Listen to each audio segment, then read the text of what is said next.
Grace Ford at the south tip of Ellesmere Island, Nunavut, Canada, is said to be the most isolated true community on the planet. This image from National Geographic in 1988 I found riveting. Here is one of its 129 citizens out paddling in the most elegant small boat I know, about 700 miles north of the Arctic Circle. By 1990 or 91, I had a boat shed and molds for a wood kayak set up at Eli's Hill in North Belgrade by my shop. A California friend sent me plans for a plywood kayak. By 1997, this launched at over 18 feet and 23 inches beam. The native Inuit a kayak is made still by hand from driftwood, hunted, and found materials by descendants of the men and women who invented the craft. Kilson and chines in 1992 are set on the molds, but no gunnels, some timbers that form the deck edges. Life often got in the way of boat building, but there was more to come. Summer neighbor Lauren Shaw asked me if I had work in my shop that might entertain her son Josh, age 15 that summer, when he left New England music camp. I said one of the few wise sentences of my life, to wit, can we get acquainted first? So we did.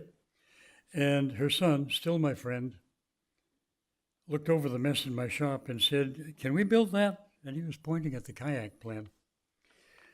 Josh came to work and as if grown to it, steadying sheets of quarter-inch ply, screwing in tiny brass screws at keel, chine, and rails.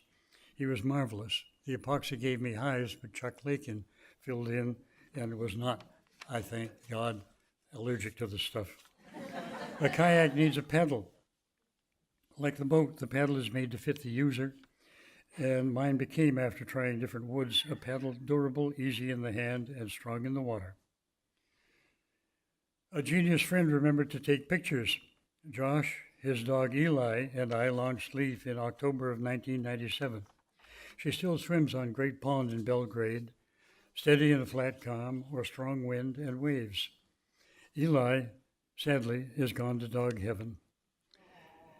Kate Gunnis Williams is a force of nature, choosing the natural world as her life work even before she left college. She spent an afternoon trying Leaf and found the boat heavy, but said it handled well. She and Leaf looked fine on a sunny afternoon, and Sea Kayaker published the photo. Barbara Scapa of Mount Vernon, Maine, once lived and worked in Canada's Northwest Territories. An Inuit friend carved and gave her this model about 7 inches long in walrus ivory. It holds more detail than usual for child's toy.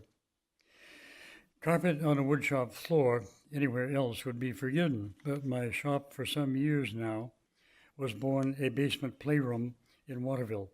My table saw got its patent in 1934. The bandsaw was born in World War II. I like old tools. They are a comfort to an old fool. The bow framing on an Inuit Greenland pattern kayak. In traditional building, the paddler hunter works with his men friends, then the ladies take over for the skinning and the seams and stitching. The hunter carves his paddle most often from driftwood, or lately a plank he can buy. The full frame, pegged and lashed together with artificial sinew, no metal in hull or skin.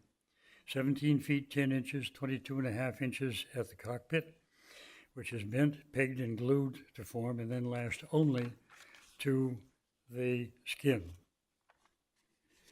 Mid-boat, with raised massic for knee space, ash deck bracing behind cockpit, applemock or sheer plank at the top of each side.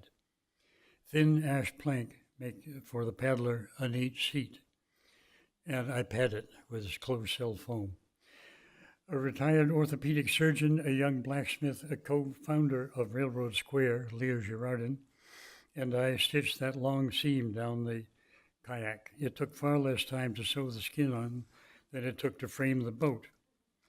But one has to cut with care around the cockpit or risk buying a whole new skin. Isumatak in English renders to one who thinks, which I seem not to have been while gathering and stitching the bow seam. but the nylon will shrink a good bit when wet down and heated. This is the Dr. Robert Hottentot Memorial Kayak Combing, built by me and finally sewn into the boat by Rob himself, who had a lot more practice at this work than I ever shall. Without his kindness, it wouldn't have been done nearly as soon. The skin and the framing looked neat, but I managed to malform and break several ribs before I got any of them right. Another look at the bow framing and the port side lines of the boat before taking a deep breath and unrolling the new skin. I probably walked around this boat more than I have any project before or since, just looking to see if it is right. At Messalonsky Stream Landing in Waterville, Maine, Hannes Moll in the cockpit. He's the blacksmith, working. In his hand is a Greenland kayak paddle I made about 1998, 2 years before Hannes was born. With others, it has helped me keep balance and sanity and is the best excuse I have for leaving my desktop idle spring through fall. And moving straight ahead and very quick in the water, if age lets me keep my own stability, I expect to have some fun this coming summer. One more go. The kayak at speed, little wake, nearly silent, a fine traveler, a fine hunting tool, and one of mankind's early and most elegant solutions, enabling him to live in one of the least habitable climates on Earth, more than 600 miles north of the Arctic Circle. Thank you.